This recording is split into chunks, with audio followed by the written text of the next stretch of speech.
Hello guys, thanks again for watching. Elise makes a bunch of videos. Today is my travel vlog video numero 4.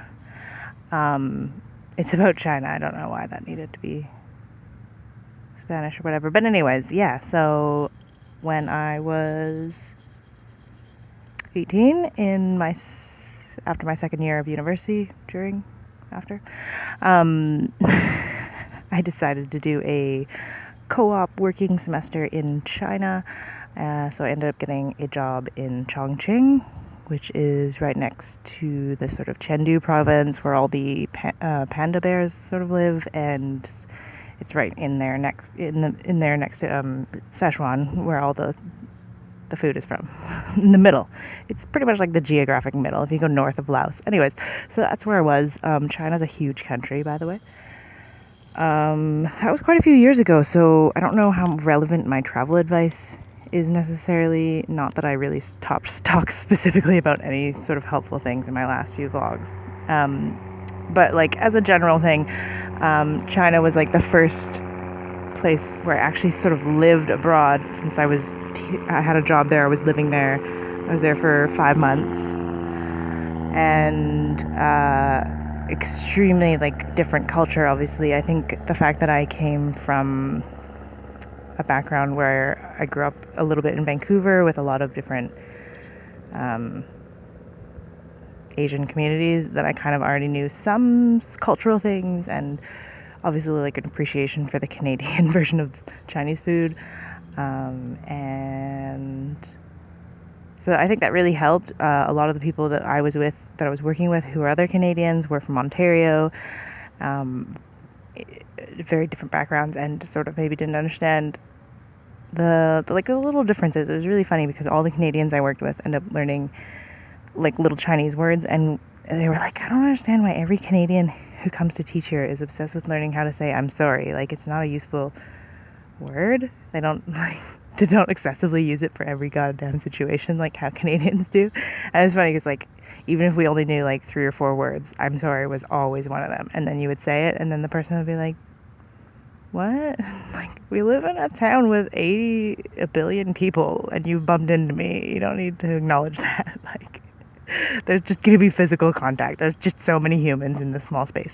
But it's just so funny because I just figured like the way that people sort of like live on top of each other and have a different sense of personal space, and even just like singing to yourself or talking to yourself, totally normal. And like, yeah, there's so many different cultural things that I can't even like think of them all right now. But it's funny because I haven't traveled a lot in Asia, but it's like every little place is a little bit different.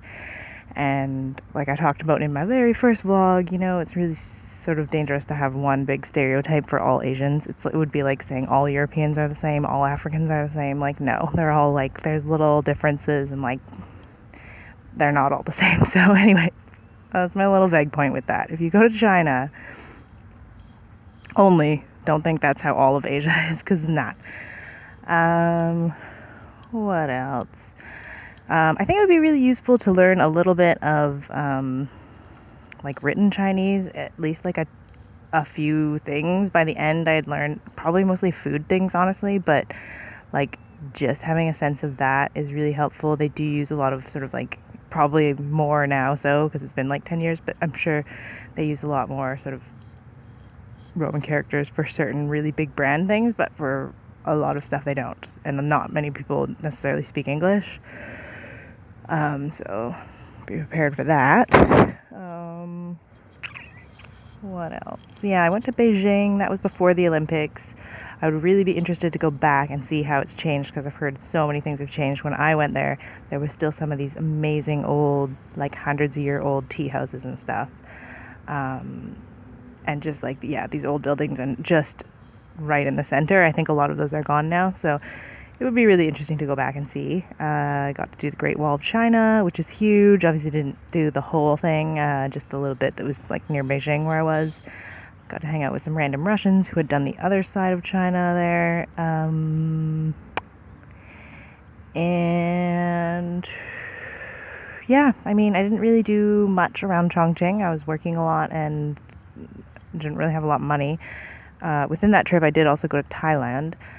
Um, One thing I think maybe has changed now, but when I was there, international travel, getting in and out of China was pretty complicated in terms of like visas, immigration. Just the way that they organize their airlines and airports is very chaotic. Maybe it's better now, I don't know, but it was pretty crazy. Like, I've traveled a lot since then, and I thought maybe at the time, since it was sort of my first big trip by myself, I was just like not sure how to navigate. But now that I see how other places work, I think they're just like really have a different system of organization, let's say.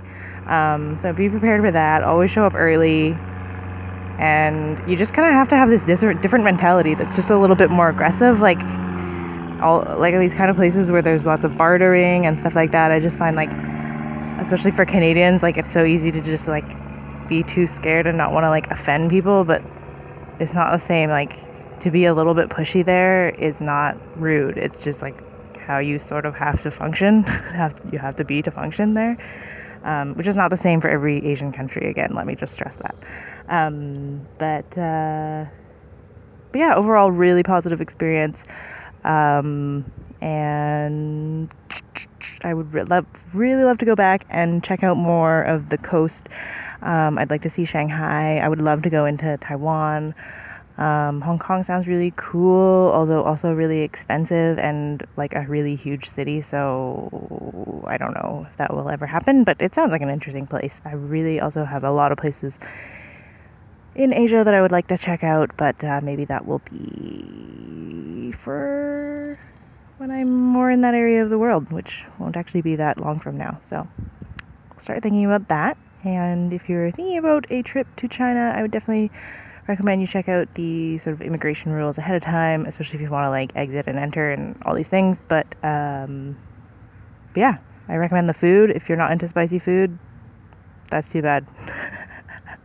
Especially for Chongqing, hot pot is a bit intense. So don't try it if you don't like spicy food. Like, just don't. Yeah.